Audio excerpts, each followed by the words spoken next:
I'm Tara. I'm Jill. Who are you? I'm Mike. And you're Mike. What? Oh, I'm supposed to wake up now. Yeah. Yeah. Okay, I've got a kind of upbeat story and a kind of yucky story. Which one do I tell first? I guess it depends if you want to be The Empire Strikes Back or The Return of the Jedi.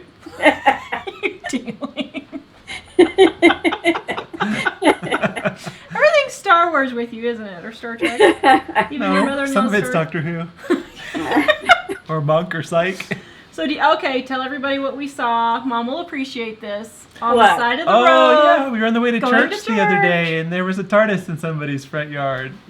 Oh, you're kidding! For those A of full-sized one. Oh my goodness! If you don't know, go onto Google and Google TARDIS, TARDIS. I'll have to. We had to drive by 3 or 4 times to look at it. So. Of course. All right, so this is part 12 of Mom's series. And I won't give any tips because we went so long on tips last time, so I'll That's okay. actually start with my story. We ended up, I just gotten the gas turned back on, and it's getting close to Christmas at this point. And, I have now missed work from having the flu, being sick for 1 week, and then the month before I'd missed another week's worth of work from the electricity being off. So I was staying behind. I wasn't really getting ahead. So how long were you without gas? You never said. Do you remember Almost 2 months. 2 months? Yeah, Okay. almost 2 months. And let me interrupt for just a second. I'm sorry to interrupt, but I keep forgetting to say this. So we keep getting a lot of questions about what did we eat?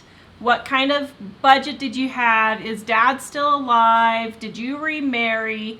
All those kinds of things. We're going to do a video answering all those questions. After part 23. Oh, it's going to be longer than that, I think. No, just kidding. One of these days, we may insert it in between the story. We're not sure yet. But anyway, just so everyone knows, if you have questions that we're not answering while we're doing this, post them in the comments below. And we're keeping a running tab of questions that people have asked, and we're going to answer those questions. So Yeah, because we keep getting the same ones questions over and over, so it'd be easier just to answer them in one fell swoop and everything. So now I've been without gas for a couple of months, and things were really, really tight. And it was December, first week of December, about 2 or 3 weeks, I think, before Christmas. I wasn't too worried about Christmas presents for you guys because I had tucked away $10 each, or maybe $15 each for me to buy you some presents. And Dad, I knew, was going to buy you presents, and the grandparents, so I wasn't worried about the presents, but I didn't have a lot for food for the Christmas dinner. That's why some of the tips I was talking about on the last time, buying your stuff in September and October, November, to help a little bit, because here I didn't have anything for Christmas dinner at this point, and I didn't have a whole lot of money to get us anything special. We don't spend a whole lot of money on food necessarily, but at Christmas I always try to bend over backwards and do something really special, with this candy and the cookies and the actual Christmas dinner itself. Well, one night I hear, I don't purposely start every time with hearing a knock on the door. that's what we need to name your series is I there heard was a knock at the door. You should have put some screen around there and a screen door on the outside so they couldn't knock on the door. I don't do this on purpose. It's just that usually when there was a knock on the door, it meant something to me. And that's how these things always started. So I went to answer. It was late in the evening. As a matter of fact, it was about 8:30. So it was a little bit later. And so I went to answer the door, and here stood this young guy and his wife. He had worked for us for several years. When he was a teenager in high school, he'd worked for us clear up until my husband stopped doing the business. His wife, before they'd gotten married, had even been the kids' babysitter. And he was so sweet. Him and his wife were there at the door, And well, let me pause here for a second. I was so lucky in the fact that our employees were so nice to me. They were beyond kind to me after Dad left, in offering to help, offering to do stuff. I don't know why we had such wonderful employees, but I did take pie down to them on their breaks every day, or take cookies or something like that. So I guess it pays to be nice to your employees. If you have your own business, be nice to your employees. Shh, don't say that. Mike might get a big head. Yeah, that's true. So I'm saying that for my daughter, Wait, to her mother. But anyway, so our employees were just so good to us. But anyway, so he'd worked for us, and him and his wife were at the door. They went to a different church from us, and I hadn't seen him for, I don't know, at least 2 years at this point. And so here was Chris and Wanda standing, and I said, well, hi, and I was going to invite them in, and he said, well, before we come in, he said, our young marrieds get together once a month to do something fun, like go bowling or play volleyball or do something fun. And he said, we got together tonight for our monthly meeting, and I was telling them about you and the kids and everything. And he said, we sort of came up with this idea. And he said, we had more fun. I don't want you to say anything, because we had a blast doing this. It was so much fun. Everybody's been laughing and goofing around. And he said, this was one of the most fun meetings we've ever had. And he said, what we did was we decided to go to the grocery store and get you stuff for your Christmas dinner. And I thanked him so much and told him how much I appreciated it, and that type of thing. And I'm thinking they were going to bring in maybe 3 sacks of groceries. Just enough for Christmas dinner, like a ham or a turkey, sweet potatoes, that type of thing. And he said, can we bring this stuff in? I said, sure. I was all excited, thanking him. I opened the door up. There was at least a dozen of these young married couple. And they started walking in. Each one of them held 4 sacks, at least, in their hands of groceries. And they started parading one after the other, going into the house, setting down sacks after sacks after sacks of groceries. They had bought not just a ham, but a ham and a turkey and chicken and hamburger. They brought all kinds of canned goods. They had they had 2 bags full of things like M&M's. They brought Oreos! I just remember the Oreos, because we'd never had Oreos. And I was like, Oreos! I know. They had a couple of bags with bought cookies. See, my kids had always had homemade cookies. I know this is weird. Everybody talks about doing homemade food. My kids didn't. They wanted bought cookies, because they'd never gotten bought cookies. So they had 2 bags of cookies. I mean, we were flipping out with the stuff they brought. Bag of cheeses, expensive cheeses, really nice special cheeses, to have with, and bags of crackers, really nice crackers to have for Christmas dinner, cans and cans of nuts.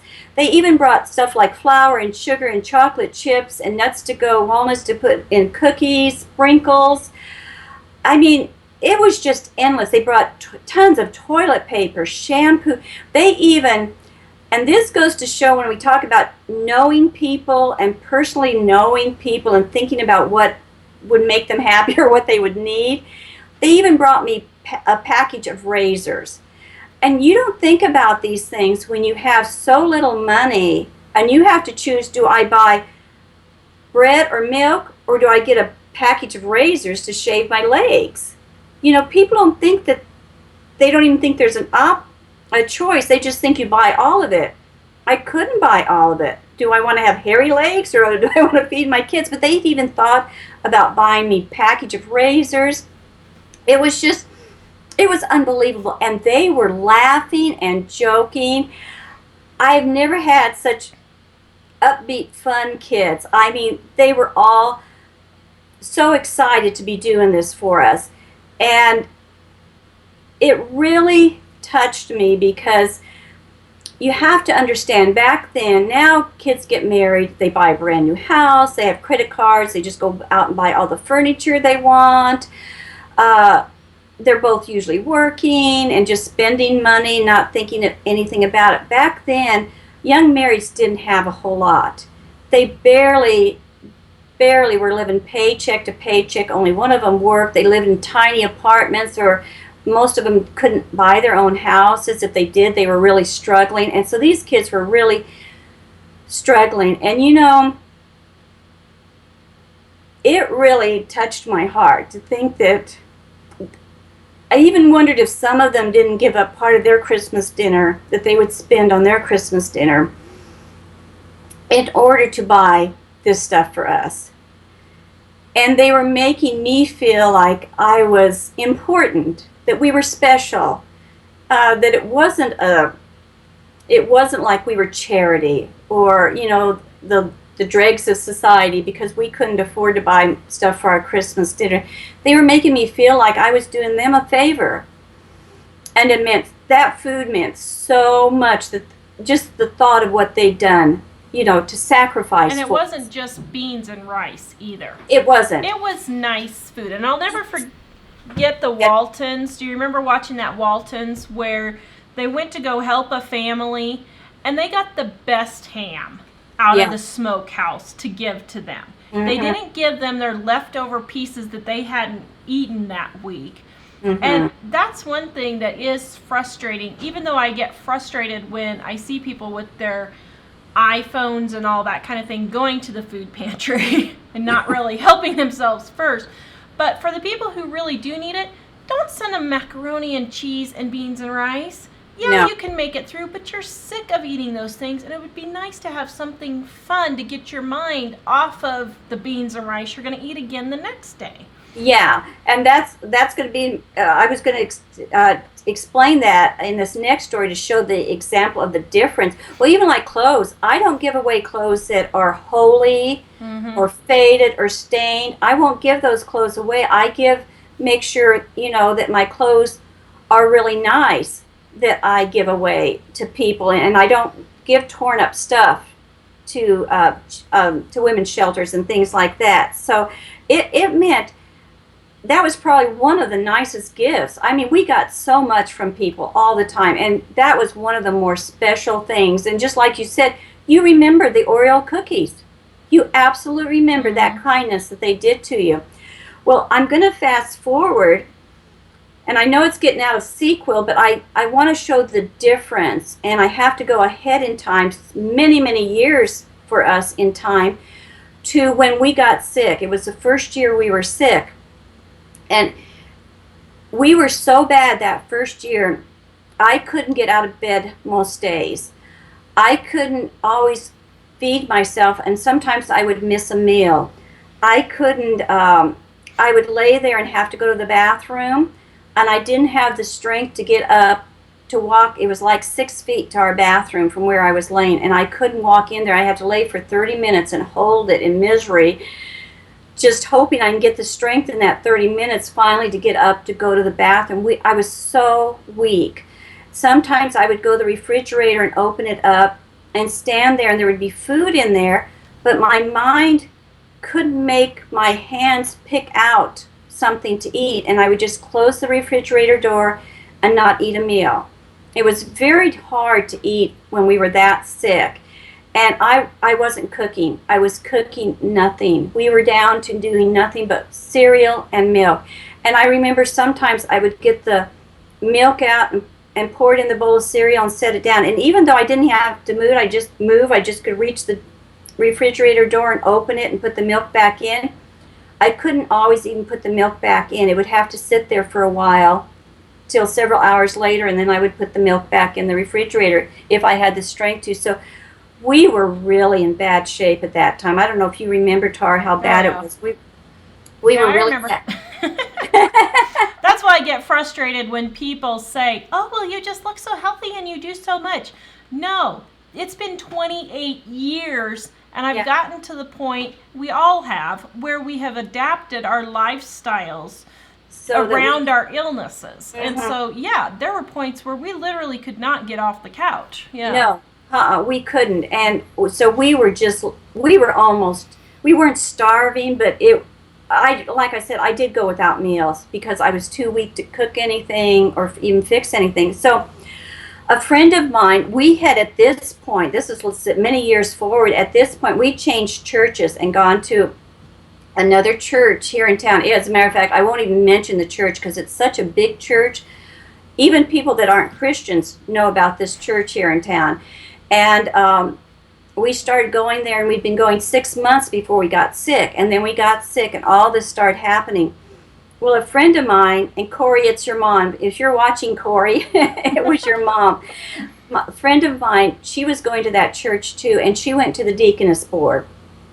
And she told them, she said, I know a family, and they absolutely need help. They need some meals brought into them because she can't cook anymore. She can't get out of bed. She's weak. She's tired. She doesn't have the strength to do anything, and we really have to help them. Well, one of the ladies on the deaconess board, she said, it sounds to me like she's just depressed or something, and she just needs to get up and go get a job.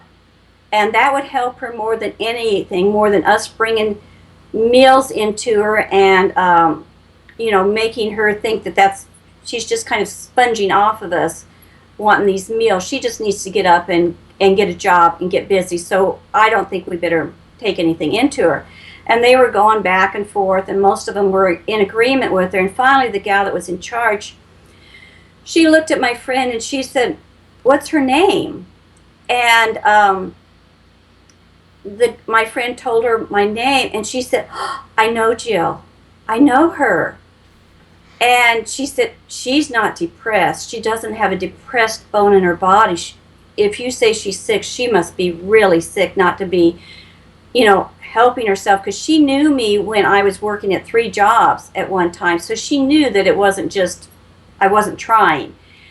And as a matter of fact, this goes back, we keep going back and forth to this, but this goes back to being nice to people, just visiting, talking, being friendly. I just am amazed when I look back on my life how many people God kind of brought into my life and choreographed all of this, that he was going to use them another time further down the line in the future to help me with things. You never think what you're doing is that important or that big of a deal, but it just blows my mind how he uses these little things over and over that I'd done years before. And I'd sold her Mary Kay, and I'd always sat down and visited with her. I didn't just drop the product off. I would just talk to her and visit with her. And that's how she happened to know me. And so she said, we need to take food into her. We'll take food into them. And so they called me Monday morning, and the lady said, we're going to bring you food this week, and I'll bring you a meal at 5 o'clock. We were so excited, because you got to think, this has been weeks and weeks since we'd actually had a home-cooked meal. And so we were beyond excited. And come 4:30, the kids said they were hungry. Could they eat something? I said, well, the lady said she'd come at 5 o'clock, so don't eat anything yet. And so we're waiting. I mean, we literally were sitting there waiting for this food to come. I remember that so well. You remember? I didn't know if you'd remember it or not. I remember that. Yeah. And so we were literally sitting waiting for this food to come. We were so excited. 5 o'clock rolls around. She didn't show up. 5:30 rolls around. She didn't show up. The kids are so hungry, so I told them to go ahead and get them a bowl of cereal. I waited until 6:30 and finally got me something to eat, and she didn't show up. About 9 o'clock that night, she called me, and she was giggling and kind of laughing. She's twittering that's the word that comes to mind. She was twittering. And she said, oh, I'm so sorry. She said, I went and had to take my husband to the airport, and then I had to pick up my daughter from soccer, and I had to take the other daughter to music practice. And she said, I just was running errands, and I just totally forgot that I was going to bring you food. But you'll get something tomorrow. And I thought, I didn't even know how to react in one sense. It hurt so bad. And it just really hurt bad. And so then the next day, the lady called, and an elderly lady brought us some really nice food. It was a nice meal. The third day, the lady came and brought our stuff at 5 o'clock. Now, my friend had told them several times, she can't cook, don't bring them groceries, they have to have cooked food. And the lady came on Wednesday, and she brought, it was about, it wasn't very big, a little box she had. And she had a bag of rice, a bag of pinto beans, a can of garbanzo beans. I think there was 2 cans of fruit and 2 cans of tuna fish in this little box. And they were what we call government commodities. Now, they don't have them, I don't think, so much now, but back then the government commodities you got for free. And on top of that, you they were marked in special packages. That's how you could tell they were government commodities. The government, just so people know, the government would buy excess food from farmers, and then they would repackage it, and they would give it to if you were a people flood who victim or poverty. Usually Yeah. says USDA or something on it. Yeah. Or like Right. Indian reservations, they give them a lot on Indian reservations and things like that. But mostly it's low income people can go get them. Yeah. Yeah, and so she gave me this box of commodities and left. So once again, we didn't have food. We'd been waiting. No food. Because you can't cook that stuff. Yeah, I couldn't cook it. I was too sick to cook it. And so, and it goes back to like when Tara was saying, we were so sick, that's all we could afford was rice and stuff like that. It was just, and we were so sick of, when I did cook, we were sick of that stuff anyway, but I couldn't cook anything. The 4th night, 2 ladies came carrying in a big box and 2 big sacks. And there was a lady from Thursday and Friday night coming together.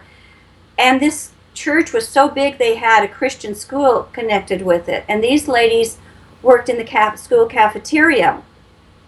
And they said, we were cleaning out the freezer at the school today because we're getting new fresh food in. And they were going to throw all this stuff in the trash. And we just hated to see all this good food go to waste. So we just brought it to you. Now, first of all, it wasn't cooked. There was nothing cooked. It was all wrapped in freezer paper.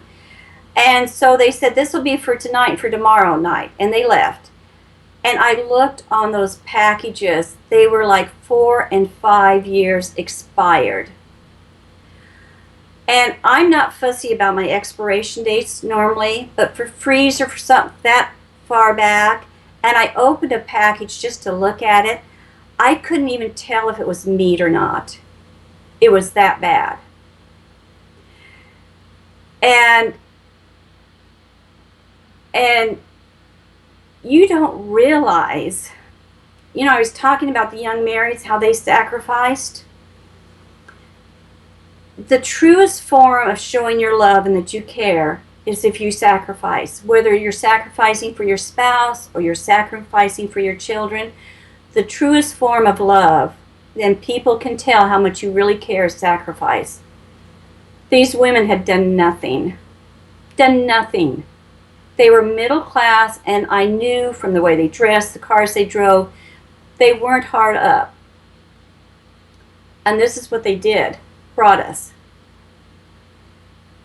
You don't know what you do to other people. They did it out, and I know they left there saying, look, I helped somebody, I brought meals in. They would go to church and say, well, we brought meals in this week, or I helped the homeless at their homeless kitchen, or they cleaned out their closet, and I took everything that was too small, that was torn, that was faded. I took boxes of this stuff that I'm not wearing, ugly color. I'm taking them to the women's shelter. That's not sacrificing. That's not helping. When was the last time you waited and waited to buy a nice new coat, and you saved money to buy this nice winter coat, and you go to the homeless shelter to take something there, and you see a mom that has nothing but a sweater on, and you know good and well she probably took the last of her money to buy coats for her kids. When did you take that coat that you loved so much and was so beautiful and give it to that mom? That's what sacrificing really is. I'm sorry. You're going to think Tara and I are weepiest things. We don't ever cry hardly, do we, Michael? No. I mean, really, we're not teary-eyed. We don't sit at the sad movies and cry or anything. We laugh half the time. You need to rethink. I hear people about giving their tithe, and they'll say, well, I give to God because I cleaned my closet out and I took everything to the thrift store. And that's my tithe, giving back to God. That's showing how much you love God, you know? You took the stuff you're not wearing anymore and you don't care about, and that's what you gave. True tithing is when you are willing to every week after week and you don't have much money and you still give to the church because you love the Lord so much. Or you give because He's given you so much and you really can't afford it, but you give anyway. And I don't think we realize how kind of selfish we've become. And we think we're doing such great, wonderful things, you know? And we really... I'm kind of sad for those ladies in a sense because, first of all, I tried to be grateful because I know in my mind I should be grateful because they were trying to do something for me. But then there was the other part of me that thought they just didn't care. They really didn't. And it was kind of like a battle going on within me. But these poor ladies, they're under the delusion. They're deceived, and Satan deceives us. We don't realize how much Satan deceives us. That's his biggest weapon against us.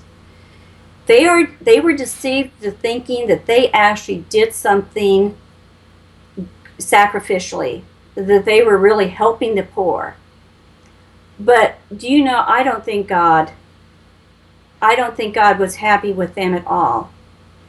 And I don't think when they get to heaven that they're going to be rewarded for that. And sometimes we'll say, well, I prayed and asked God to do this for me and fix this for me, and He didn't fix it for me at all. For years and years, I've tried to care and given things away and helped people when I had stuff. And I'm thinking, God's not going to, how do I say this tactfully? We think God's going to answer all of our prayer because we took a box of commodities to somebody. It doesn't work like that. He expects us to do our part. He expects us to sacrifice. He expects us to love and care. And He does His part. When we need it, then He's going to be there for us. And some of us pray and say, well, I don't know why God didn't answer my prayer. Well, did you do your part? Have you, all the times when you've had something, helped others with love and caring? Don't just live, just talk about your Christianity and think God's going to answer all your prayers later on down the line when you really need them bad. Is that making sense, what I'm saying? Well, yeah, well, it's kind of like Cain and Abel, you know? God rejected Cain's sacrifice because he gave him the leftovers. But Abel gave him the best, and so Yes. He rewarded Abel for that. Perfect example, Michael, yes. So we wonder why God often doesn't answer our prayer. People will say to me like, well, I wish God would do stuff like that, like pay my gas bill for me or bring me groceries, but nobody's ever done that for me. But if you hear that tone of voice, do you hear the tone of voice they're using? Mm-hmm. It's a very selfish tone, a self-pitying tone. God does not reward self-pity. It's really a sin, self-pity is, because God says we're not supposed to commit idolatry either, but idolatry. We're not supposed to worship idols. Let me get it out there. But if you think about it, when you have self-pity, you're worshiping yourself.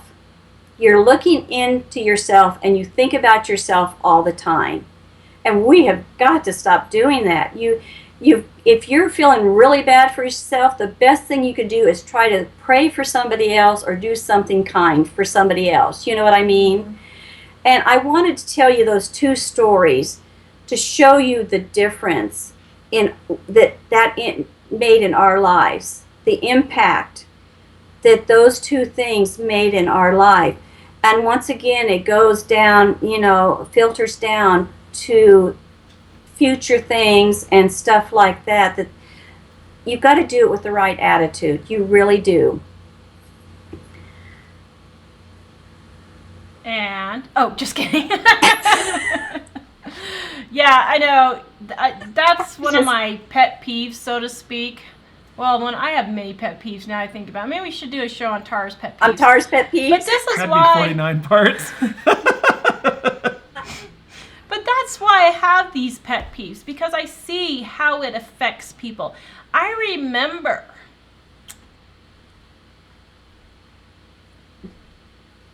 Okay, sorry.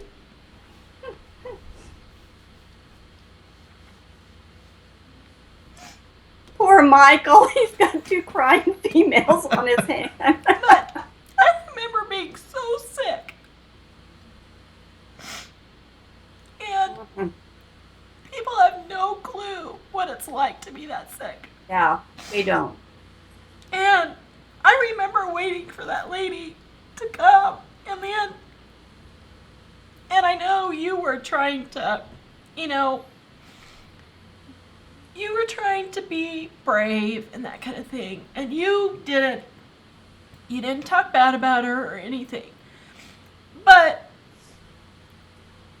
people don't realize when they make their life so busy that they can't help or do anything for anyone else. That is a sin. When you say you're going to go help someone and you don't, that is a sin. And, people have got to stop doing so much. Let me rephrase that. Christians have got to stop doing so much that they're not there to help anyone. And, it's... Well, that lady, she had her kids in all these activities. Yeah. And I hear people say, well, I want to teach them life, that's going to make them a success in life. That's going to give them confidence. Yes, That's going to build their self-esteem. That's a bunch of bull.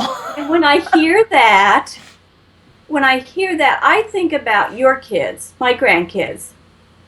They don't have hardly any of those activities. But my grandkids have the biggest heart. BJ will stop, and if somebody's broke down, he helps everybody. Ellie, she doesn't even hesitate in going over to help her 90-year-old grandparents and clean for them. Dave and Jack, even the little ones, they will bend over backwards, and they aren't in all the activities, but you've taught them something that's way more important. Mm-hmm. You know what I mean? Yeah. I mean, are we teaching the kids the right stuff by putting them in all these activities? Just that one little area there. Well, also, Jesus had told that story with the, I forgot what it was. There was a person, and somebody asked them to do something, and they said, no, I'm not going to do it, but then they ended up doing it anyway. And then somebody else said, yes, I'm going to do it, but then they didn't. And he was saying that it's better to not say you're going to do it and then do it than it is to promise something and then not deliver on it. Yeah, that's good. That's really good, Michael. Yeah, that's true. And the only thing they did by doing that was they didn't feel guilty. In their mind, when I was talking about Satan deceiving us, they believed in their mind they'd actually done something for the Lord. You know what I mean? And the reality, they really hadn't done. And they felt good about their Christian walk, that they were doing this great thing by bringing this box of food or this frozen dead stuff. They thought they were deceived. They were really deceived into thinking that they were doing these great things. And we really need to open our eyes and be careful. Where are we being deceived? In different areas. And my mascara is probably rolling down to my chin by now, isn't it? So you're saying it's maybe not the best thing to donate to somebody some garbanzo beans and some beets? And... No. Well, unless they're vegan. If they're vegan and that's what they want. They're vegan. That's true. Go with the vegan stuff. Well, and that's partly that is part of the reason why Mom and I come off as being very brusque and unsensitive, and we offend people. But you know what? Quite frankly, we're done with that. If you're offended, that's your problem. I'm not going to worry about it anymore. You cannot go through life being this way, and it's not going to make you a happy person. You were talking about pet peeves, but it's like people are not allowed to say this anymore. It's like, it's not politically correct. You shouldn't scold people about, or people say, well, you should have been grateful that they at least gave you rice or something. No, it was wrong what they did. You can try to justify it all you want and get around it. It was wrong. Well, they literally were hurting people that were already hurt, is what the bottom line was. But go ahead, Michael. Oh, I was just going to say, it's in a small way, it's like what's going on in our culture now. People say, well, how come everybody doesn't get along, and all these people are in distinct factions, and they're all, here's my group and there's my group, and instead of being the melting pot like we used to be, where I'm black and I'm white and I'm woman and the thing is that I is the beginning of every one of those.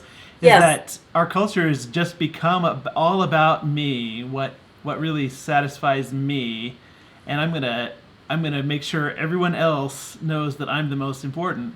And of course, that's causing all the strife and turmoil between people. And even if you're not a Christian, I think you can recognize that when somebody else is all about me all the time, it's not pleasant for you to be around them.